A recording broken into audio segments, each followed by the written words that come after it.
تفتكروا لو انا اكلت تعبان البحر ايه اللي هيحصل لي؟ وهل فعلا لو اكلته هموت من السم اللي فيه؟ بصوا يا جماعه، انا النهارده في القناطر الخيريه زي ما انتم شايفين المنظر الجميل دوت. جايين نجرب بقى مطعم عامل قلبان جدا اسمه اسماك الحاج درويش. تخش المطعم بتنقي بقى كل حاجه انت عايزها وبيوزنها لك. فيلا بينا نخش ونختار الحاجه بتاعتنا. انت اول ما بتخش المكان بقى بتلاقي شادر السمك قدامك، السمك البلطي، السمك البوري، القشر بياض، الصبيط، الدنيس، الجمبري. ازيك يا باشا؟ ايه الاخبار؟ كله تمام حبيبي؟ ربنا يعزك يا رب. حاجه على ذوقك، يعني مثلا تجيب لي واحده سمكه بلطي، واحده بلطي، واحده بوري مثلا تعملها لي سنجاري. تمام. ايه رايك في القشر بياض ده؟ صح؟ جميل. حلو اكيد. على ضمانتك. على ضمانتك. خلاص اعمل لنا حته. خد. بس دي كتيره عليا كده. حبيبي. صبيت مالي حلوين كده. صبيط ماشي، اعمل لنا صبيط حبيبي. ليمون هتعجبك. الدنيس ده ماشي يا باشا، انا معاك في اي حاجه. خش على الدنيس.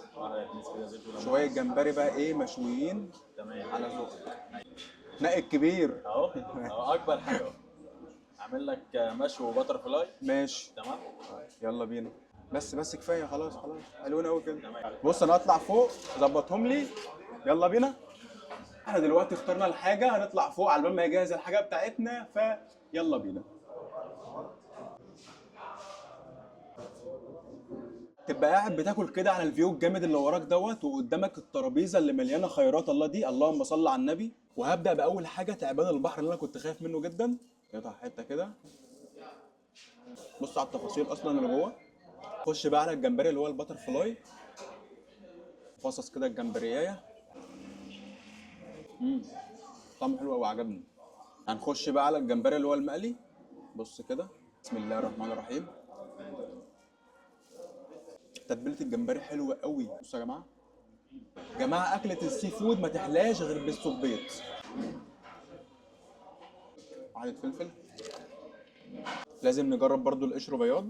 بص بقى، شايفين الحلاوه والجمال؟ اللهم صل على النبي يا جماعه، ولا كلمه والله. خش لي بقى هنا يا باشا، ده سمك الدنيس. ناخد حته كده نحطها على الرز وودي على طول. بسم الله. تحس ان انت بتاكل سمك في البيت كده، طعمه حلو قوي مع شويه السلطه مع الرز. حاجه على الرايق. عصره الليمون كده على الايه، على السمك البلطي. شايف الحلاوه؟ السمكه عامله ازاي؟ بسم الله. واخر حاجه بقى في الترابيزه اللي انتوا شايفينها دي كلها، هنجرب السمك البوري. مش على التفاصيل دي يا باشا، ما ينفعش الكلام ده. بص. يا نهار ابيض يا جماعه. بسم الله. الخلطه اللي هو معمول بيها كده طعمها حلو قوي، عجباني. بس كده دي كانت تجربتي في اسماك الحاج درويش. تجربه حلوه جدا، اسعارهم حلوه قوي. هسيب لكم الارقام بتاعتهم في الفيديو، ويلا سلام عليكم.